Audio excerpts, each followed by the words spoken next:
37 minutes. That's all Putin got for his Victory Day parade in 2026.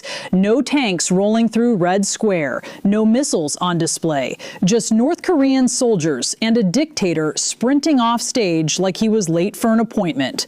And here's the thing that matters. 2 years ago, nobody would have believed this was possible.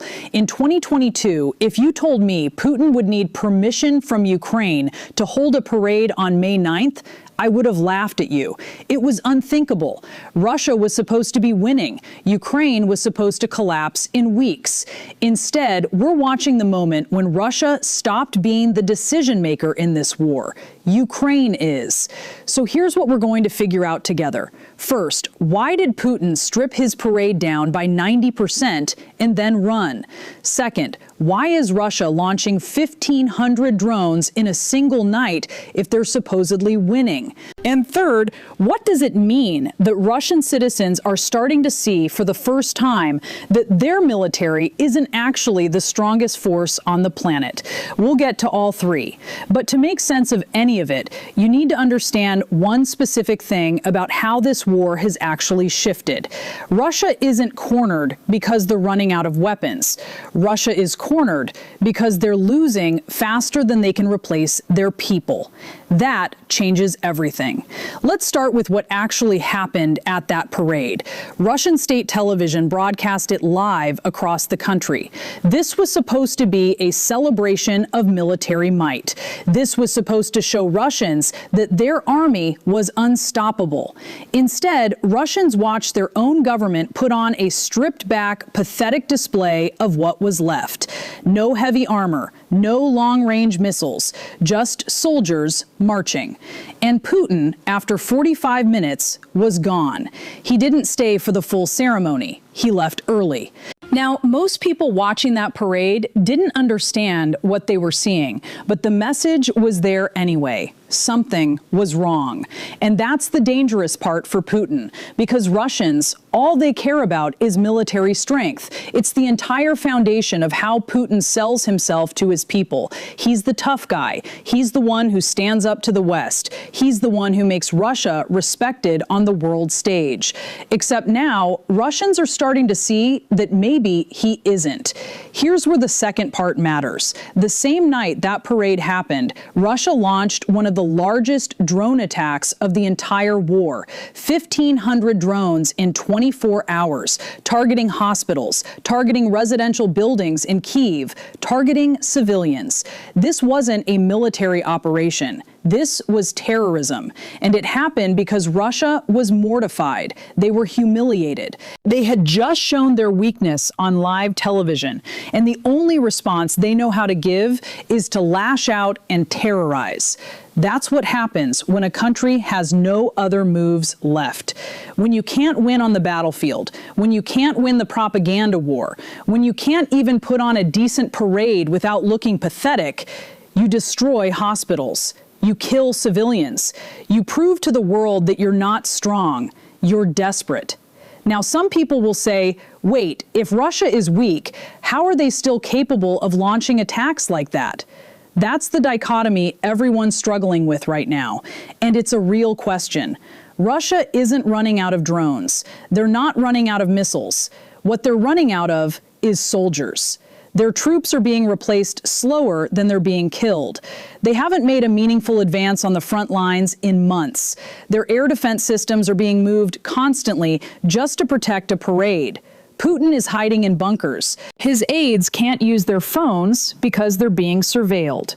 This is a country in free fall, but they still have weapons. So they're using those weapons to terrorize because it's the only thing they have left. Think about what this means for next year. If this year's parade looked like this, 90% stripped down, Putin running off stage, what does next year look like? There might not be soldiers left to march. There might not be anything to display at all. Unless, of course, Russia decides to surrender. But that's not going to happen voluntarily. Russia is only going to stop when they're forced to stop. And that means isolation. That means sanctions until they're economically crippled. That means the world has to stop listening to Russian talk about peace and start looking at the rubble of hospitals and the bodies being pulled out of the wreckage. Here's the part that connects to what's happening in Europe right now, and this is where it gets darker. While Russia is losing militarily, they're winning culturally. Russian money is flooding back into European arts festivals, music events, film festivals, the Biennale in Venice. Russian billionaires are pouring millions into renovations and sponsorships. Russian officials are walking around like nothing happened. And Ukraine is screaming about it. Artists in Ukraine are begging European institutions to stop taking Russian money. And almost nobody is listening. Because the money is good. Because it's easier to pretend the war isn't happening than to actually do something about it. This is the trap Europe keeps falling into.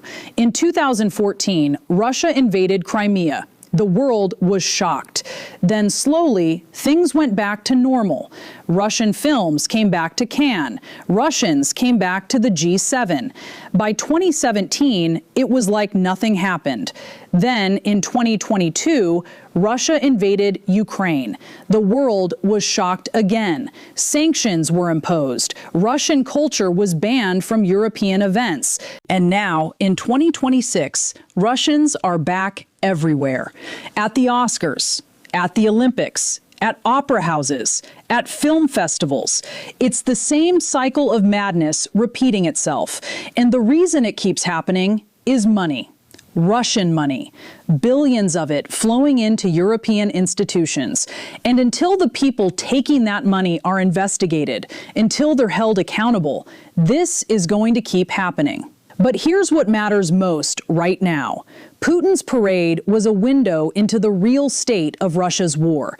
It showed weakness. It showed desperation. It showed a dictator who can no longer control the narrative, no matter how hard he tries. And that terrifies him, because the only thing Putin has ever had is the appearance of strength. Take that away, and what's left? A man hiding in a bunker, launching drone attacks on hospitals, and hoping nobody notices that his military is collapsing. Ukraine understands this. That's why they're not interested in negotiations. That's why they're doubling down on long-range strikes. That's why they're not going to stop until Russia is forced to stop. Because Ukraine knows something the rest of the world is slowly figuring out. Russia isn't winning this war. Russia is losing it. And the parade proved it.